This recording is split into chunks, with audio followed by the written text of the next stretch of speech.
Warning. This chapter contains adult content, so to maintain the PG-13 rating of this channel, I have removed that section and rewritten it as best I can.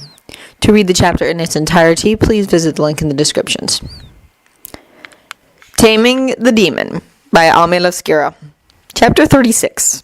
To Field Trip at Teikoku Gakuen. As it turns out, Demon found him. He had just finished calling the parents and giving them all a time, place, and dress code when the door to his office in the club room opened. The kid had gotten showered and changed back into his school uniform and carried the jacket over his bag, which he put down just inside the now shut door.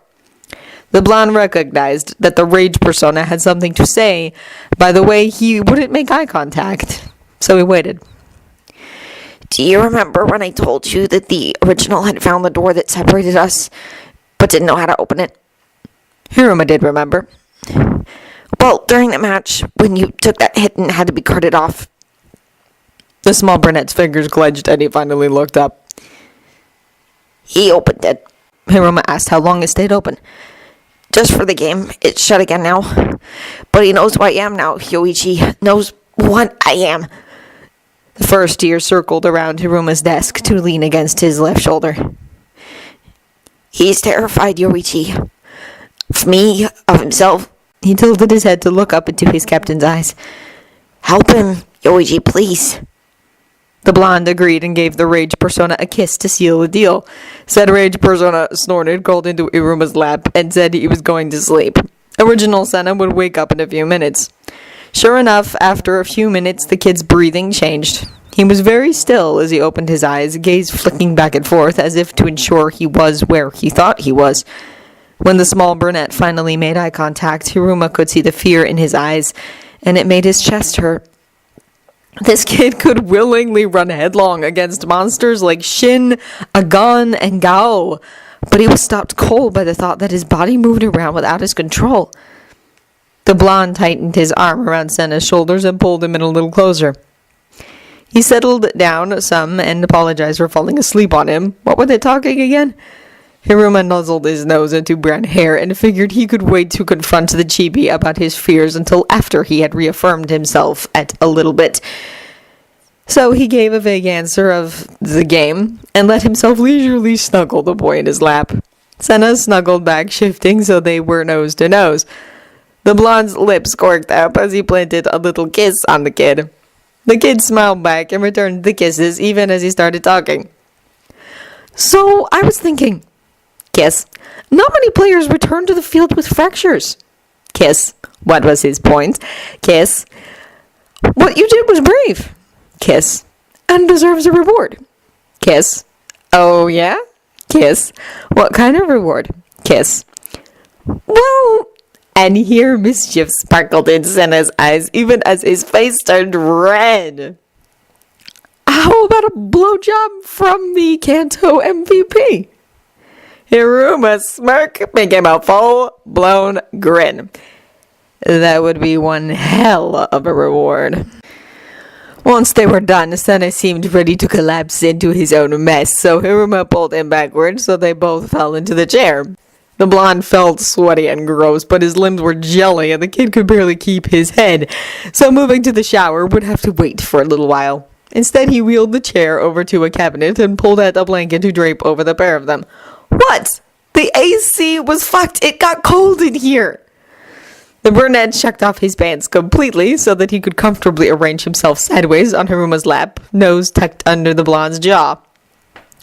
Once they were all tucked in, the second year planted a little kiss on the brunette's temple and asked quietly if Sena would tell him now what was bothering him, and if it had anything to do with that oh-so-charming side of the kid that called the blonde Yoichi. Hiruma could feel the anxiety slowly seep into Sena's muscles, which was not allowed because easy, it's safe here, everything's okay. Hiruma knew a thing or two about what was going on. He just needed to know what blanks Sena needed him to fill in. The brunette was quiet for a moment, clinging even tighter to his captain and hiding his face inside Captain's collarbone before he finally started to speak. I've been noticing that I'm missing things. Like, I'll know that I was there, I don't know what I was doing at the time, but I won't remember actually doing it.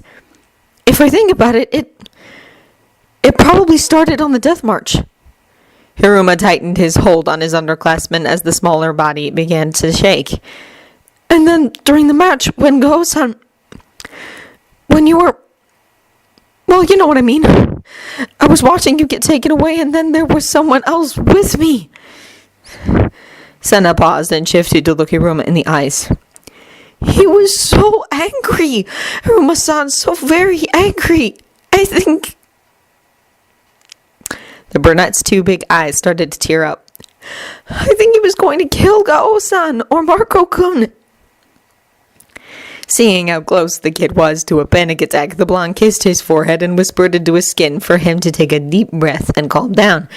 After he settled a little bit, Hiruma asked him if he had ever noticed how he never seems to get mad about anything.